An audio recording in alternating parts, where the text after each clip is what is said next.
I'm back. Got another week of watching the Chicago Cubs play baseball at a 500 level of success rate again. Coming back after two series, one against the lowly Chicago White Sox and another against our divisional rivals, the Cincinnati Reds. And in the week 3-3, which is at least a step in the right direction, it feels like. It's mildly concerning that we're having a competitive series against the worst team in baseball. I can't really be upset that they won those games. I can be kind of annoyed of the way that they had to come from behind in both games to do that. I would have much preferred to see them blow out the White Sox. I don't know what it is. Somehow the White Sox always play the Cubs super well. Doesn't make any sense, especially not this season. But I guess we can talk about that series first, since it did happen first. One thing that I was mildly concerned about was Shota Imanaga's second straight kind of rocky start. He was always going to regress back to the mean. And the mean being super low ERA either way, but I think that was kind of just him feeding off the energy of the team at the time. Team coming off a terrible stretch in which we're steadily under 500. I think everybody's been kind of feeling that.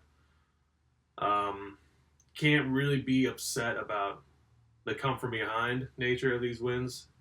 You just like seeing the ball go through the hoop. The wins happen however they come. It's encouraging to see Ian Happ kind of heat up. He had that big hit in the first game of the White Sox series, and he's been getting big hits in the Red series too. I know yesterday's game he had that 3-run double. We'll get to that later though. And Mike Tauchman, I believe he is a Palatine native. In case you didn't notice from any of the broadcasts and any of the tweets going on about him, that walk-off home run was sick. That was cool. You never really get sick of seeing walk-off home runs, especially against a team like the White Sox. So that's really all I got on that series. Concerning that we're having a competitive series against the worst team in baseball, but a win's a win. Can't really be too upset about it. Then we lose 3 straight to Cincinnati, going over to the Great American Ballpark in Cincinnati for that series. There were so many little things that kind of contributed to all those losses. Most of them being pretty close games, and I know the two that stuck out to me was the game that Patrick Wisdom, for whatever reason, I don't know why, for whatever reason, was leading off that game, playing third base. He had that diving play at third base, threw the ball that sailed right into the Reds' dugout. That gave, I think it was Jonathan India, the extra base. Ended up being the difference. That run was able to be drove in, and that was a one-run game. Another one being Miguel Amaya when Justin Steele was pitching, dropping a third strike, making a poor throw over to first, giving them an extra out. When you give any sort of major league team an extra out, they're going to take advantage of it. They're going to make it hurt, especially the Reds, seeing as they have, the ability to push runs through in timely hitting situations, which I wish the Cubs could do more often. But that was super annoying because that led to the difference in the game. These games could be won if these little mistakes don't happen. So, yeah. Oh, and another thing that wasn't cute was seeing Ellie De La Cruz just steal second at will, especially when he got picked off by Justin Steele. Not a good throw by Michael Bush over to second base. It just has to be better, especially at the major league level. You got to be able to make that throw. You can't just openly tell people, take second base. Even if you are wrong, you're always right against this team. That's kind of just what it feels like. That's the vibe this team is giving off right now. The only game that we won was one that we jumped out to a super early lead. And even then, it wasn't that big of a lead. It was a 2-run game, 4-2 yesterday on Sunday.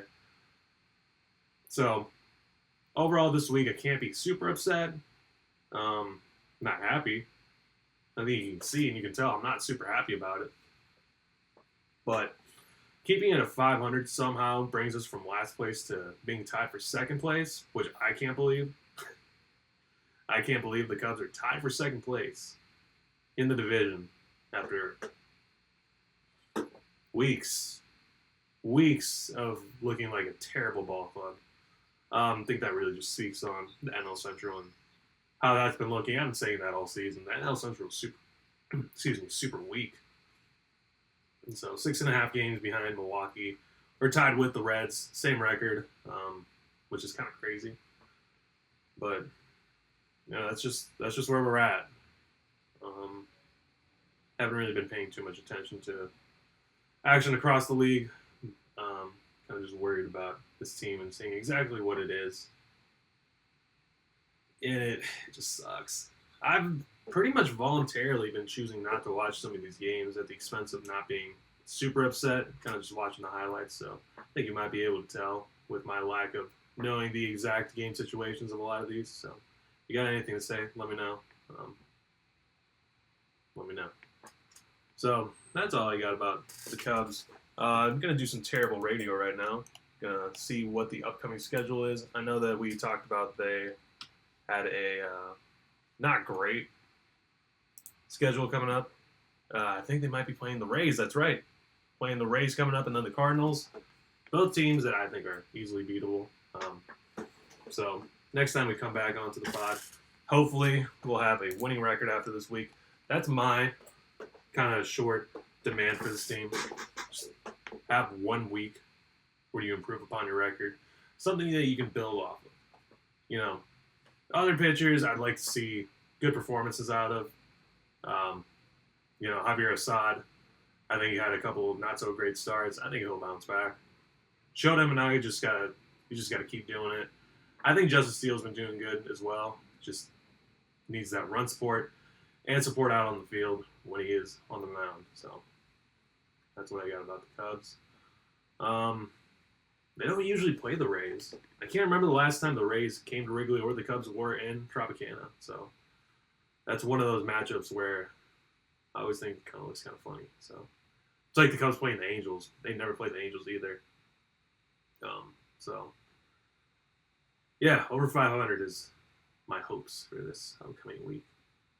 So other things going on in the sporting world. We had the NBA Finals start. They played 2 games so far, both in Boston. The Celtics being the dominant team, winning both of them.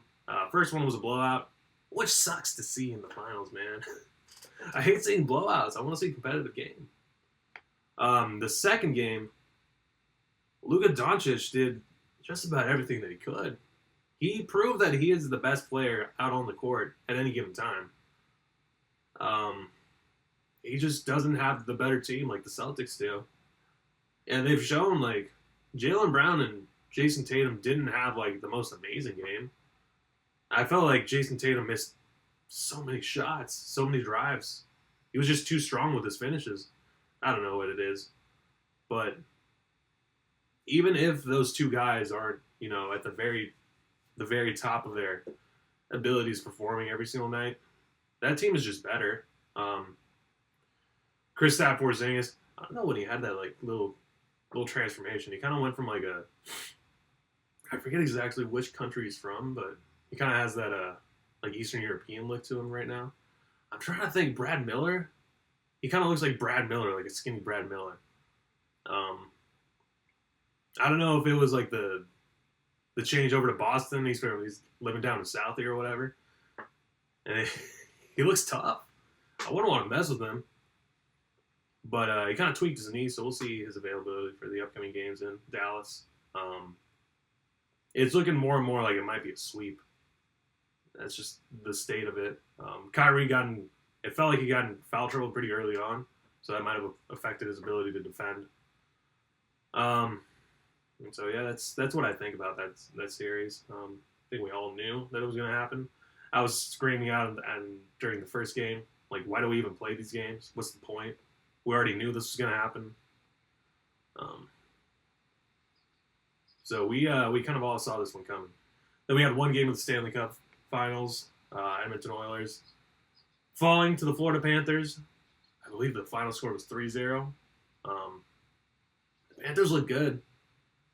I don't think they controlled the puck very much, but they were able to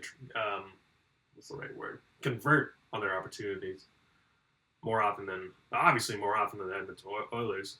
I don't expect every game to be like that. I think the Oilers will have a breakthrough game. I'm hoping that it's a competitive series. It almost felt like just nothing was dropping for Edmonton. So I think the next game is later tonight. We'll see what happens. Bears minicamp finished up. What's super encouraging about that is hearing all the praise, all the talk of Roma Dunze and how well everybody thinks he's going to do in the NFL. Exceeding every expectation, so that's super good to see. I do think our wide receiving core is as solid as it's ever been. Never been as confident, at least not since Alshon Jeffrey and Brandon Marshall, those 2013, 2014 days. Those guys were good. I think these guys are better, so that's exciting. And then Nate Davis, I think he was a right guard. He is one of the key pieces of our offensive line. He's been holding out, not showing up, which is not encouraging. That will be a major talking point of concern. We want our offensive linemen to always be present and be able to protect our quarterback, whether he's a rookie or not. So I don't know what the Bears would need to do to address that, but it is something of concern, and hoping that all gets figured out.